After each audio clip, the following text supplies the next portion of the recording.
নমস্কার বন্ধুরা, ঝর্ণা কিচেন সবাইকে স্বাগত। আশা করি সবাই ভালো আছেন। আজকে আরেকটি রেসিপি নিয়ে আসছে। আজকে তৈরি করব ভাত দিয়ে একটি মজাদার বিকেলের নাস্তা অথবা বাচ্চাদের টিফিনও দিতে পারেন। আমরা এখানে ভাত নিয়েছি, আপনারা চাইলে এখানে বাসি ভাতও নিতে পারেন অথবা গরম ভাতও নিতে পারেন। আর আমরা এখানে নিয়েছি চালের গুঁড়ো 1 বাটির মতো নিয়েছি। আমরা চালের গুঁড়োটাকে ফ্রিজে রেখেছিলাম। আপনারা চাইলে এখানে আতপ চালও নিতে পারেন। আর বড় সাইজের একটি পেঁয়াজ এভাবে বড় বড় সাইজের কেটে নিয়েছি এবং 5টি কাঁচা লঙ্কা নিয়েছি। আর এখানে 1 মুঠো পরিমাণের মতো ধনেপাতা নিয়েছি। আমরা সবটি উপকরণ একসাথে ব্লেন্ড করে নিব। দেখুন বন্ধুরা, আমরা সবকটি উপকরণ আমরা ব্লেন্ড করে নিয়েছি। অনেক আঠালো মনে হচ্ছে। এখন আমরা একটু নর্মাল জল দিয়ে একটু পাতলা করে নিব।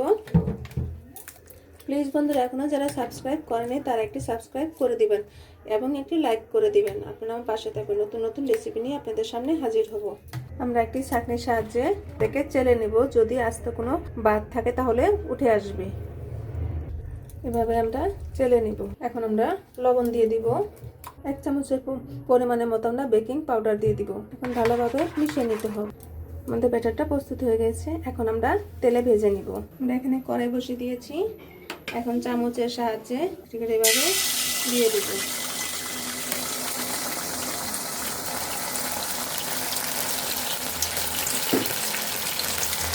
উপর থেকে তেল এভাবে দিয়ে দিতে হবে। সুন্দর এখন আমরা উল্টিয়ে দিব। আপনারা অবশ্যই এবার বাসায় একবার হলো ট্রাই করে দেখবেন। বিকালে নাস্তা এবং বাচ্চাদের টিফিনও দিতে পারেন। ডিম ছাড়া ধনেপাতা, পেঁয়াজ, লঙ্কা দিয়ে এবং অল্প পরিমাণে ভাত দিয়ে এবং চালের গুঁড়ো দিয়ে তৈরি করে নেবেন। ভাতের চালের গুঁড়োটা একটু পরিমাণে বেশি দিবেন। ভাত যদি 1 কাপ হয়, চালের গুঁড়ো দিবেন 1.5 কাপ, মানে অর্ধেক পরিমাণের মতো। অর্ধেকের একটু বেশি পরিমাণের মতো চালের গুঁড়োটা দিবেন। একদম খেতে দুর্দান্ত হয়। এভাবে তেলটা ভালোভাবে ঝরিয়ে নিতে হবে। আমি আরেকটি দিয়ে দিয়েছি। আপনাদের সুবিধার্থে আমি আরেকটি দেখাচ্ছি।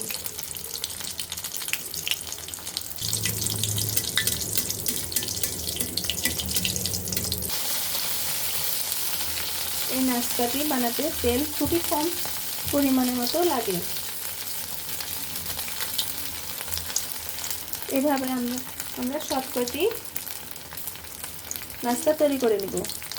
দেখুন বন্ধুরা, আমাদের নাস্তাটি তৈরি হয়ে গেছে। কত সুন্দর দেখাচ্ছে এবং ছেলেমেয়েরা খুবই পছন্দ করবে। শুধু ছেলেমেয়েরা, বড়রাও পছন্দ করবে। খুবই টেস্টি একটি ঝাল নাস্তাটি খেতে খুবই ভালো লাগে চিনি না দিয়ে। ভিডিওটি দেখার জন্য ধন্যবাদ। Thank you.